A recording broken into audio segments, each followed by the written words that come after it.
2 దశాబ్దాలలో తెలంగాణని ఒక బలమైనటువంటి ఆర్థిక వ్యవస్థగా, అదేవిధంగా ఒక సమ్మిళిత అభివృద్ధితో కూడుకున్నటువంటి ఆర్థిక వ్యవస్థగా, అదేవిధంగా సుస్థిర అభివృద్ధితో కూడుకున్నటువంటి ఆర్థిక వ్యవస్థగా రూపొందించడమే ఈ తెలంగాణ రైజింగ్ విజన్ 2047 స్కీమ్ యొక్క ఈ విధానం యొక్క ఈ పాలసీ యొక్క గోల్ అని చెప్పి లక్ష్యం అని చెప్పేసి చెప్పడం అనేటువంటిది జరిగిందనమాట.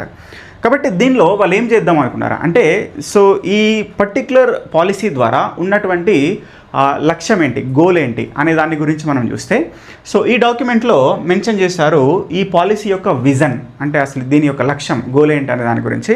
కాబట్టి ఇక్కడ చెప్తున్నారు, so there is 1 trillion economy by 2034, 3 trillion economy by 2047 and double the states national GDP contribution to 10% అని చెప్పేసి అన్నారు. అంటే ఈ పాలసీ యొక్క విజన్ గోల్ అనేటువంటిది ఈ 3 పాయింట్స్గా మనకు తెలుస్తుంది.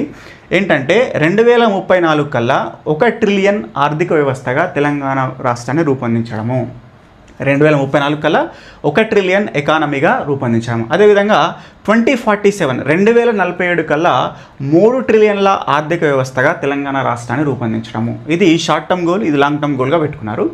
అదేవిధంగా double the states national GDP contribution to 10%. Okay, 2047 కల్లా ఇక్కడ నేషనల్ జీడిపి కాంట్రిబ్యూషన్లో తెలంగాణ రాష్ట్రం యొక్క వాటా 10% మార్చడం అనేటువంటిది చెప్తున్నారు అనమాట. కాబట్టి ఇది ఈ పర్టిక్యులర్ పాలసీ యొక్క లక్ష్యం అని చెప్పేసి చెప్పారు, విజన్ అన్నమాట. అయితే అసలు కరెంట్ స్టేటస్ ఏంటి అంటే, ఇది లక్ష్యంగా పెట్టుకున్నారు. మరి ప్రజెంట్ మనం ఇప్పుడు ఎక్కడున్నాం అనే దాని గురించి చూస్తే, ఇక్కడ చూడండి కరెంట్ స్టేటస్లో మనం తెలంగాణ రాష్ట్రం యొక్క కంప్లీట్ ఎకానమీ ఎంత అంటే, సో ఇది 200 బిలియన్ ఎకానమీగా ఉన్నాం. అంటే 200 బిలియన్ల ఆర్థిక వ్యవస్థగా ఇప్పుడు ప్రజెంట్గా మనం ఉన్నాం.